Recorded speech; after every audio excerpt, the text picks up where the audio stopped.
drink together from a streetwood ram. Streetward ram? That would be Ping. You probably know her as Madam Ping. Oh, okay. Wait, this is a lovely story and everything, but didn't we come here to find that Adeptus from Miss... Alas, long as one should have guessed. No matter. In times gone by, one quarreled oft with Guizhong concerning mechanical principles. We each had our ideals, and neither would yield.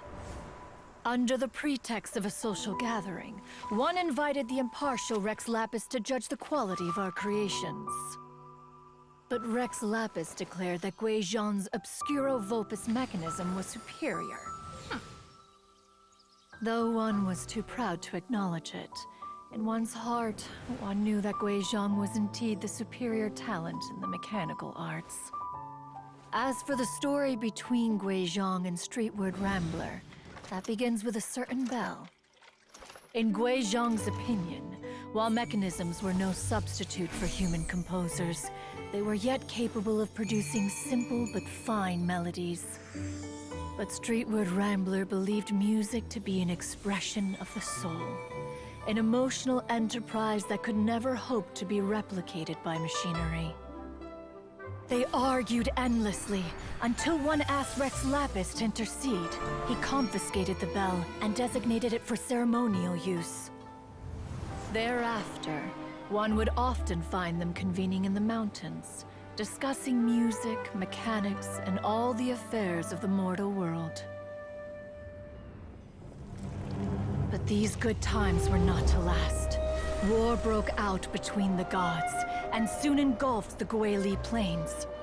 Guizhong was overpowered by the enemy, and fell in battle. When Streetwood Rambler and I arrived at the scene at long last, all that remained among the ruins was her lifeless body. After this, at Streetward Rambler's request, Rex Lapis granted her the cleansing bell for safekeeping. To honor our friend's memory, one made a few finishing touches to her ballistic device. Many LanternRites have passed since then. Many greetings and goodbyes. Upon what do you gaze? The Guili Plains?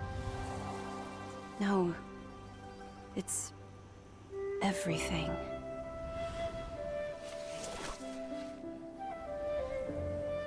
We think of human life as like a lantern that's lit one minute and extinguished the next. But are we Adepti so different? Perhaps as dust settles after a storm, we too must one day return to the world below.